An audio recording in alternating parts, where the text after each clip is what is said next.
இது விவசாயிக்கு விரோதமான செயல். இது கண்டனத்துக்குரியது.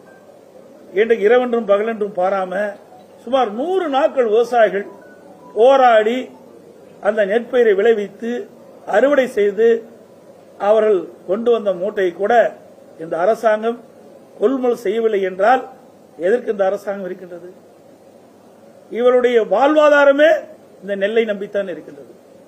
இந்த நெல் மூட்டைகளை விற்பனை செய்து அதன் மூலமாக வருகின்ற அந்த பணத்தை வைத்துத்தான் இந்த ஆண்டு முழுவதும் ஒரு குடும்பத்தை நடத்த வேண்டிய சூழ்நிலை இருக்கின்ற இந்த விவசாயிகளிடத்திலே நேரடியாக விவசாயி கொண்டு வந்த நெல்லை கூட நேரடி கொள்முதல் செய்யவில்லை என்று சொன்னால் விவசாயிகள் எந்த அளவுக்கு துன்பப்படுகிறார்கள், வேதனைப்படுகிறார்கள், எந்த அளவுக்கு பாதிக்கப்பட்டது என்பதை நீங்க அந்த ஊடகத்திலையும் பத்திரிகையிலையும் வந்து நீங்களே படம் பிடிச்சீங்க.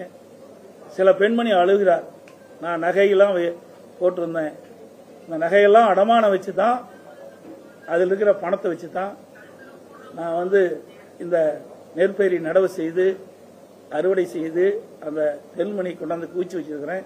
20 நாட்களாக இன்றைக்கு நான் கொள்முதல் செய்கிறேன், நாளைக்கு கொள்முதல் செய்கிறேன் என்று அந்த நேரடி கொள்முதலுக்கு முன்பாகவே திறந்த வெளியில் அடுக்கி நாங்கள் வந்து பாதிக்கப்பட்டிருக்கிறோம், இந்த அளவுக்கு பாதிக்கப்பட்டிருக்கிறோம், இன்னும் கொள்முதல் செய்யாத ஒரு சூழ்நிலை இருக்குது, நெல்லெல்லாம் முளைச்சு போச்சு, இன்னும் என்ன செய்வது என்று எங்களுக்கு தெரியவில்லை என்ற கதறுகின்ற காட்சியை தொலைக்காட்சியிலே நீங்க படம் பிடிச்சிருக்கிறீங்க.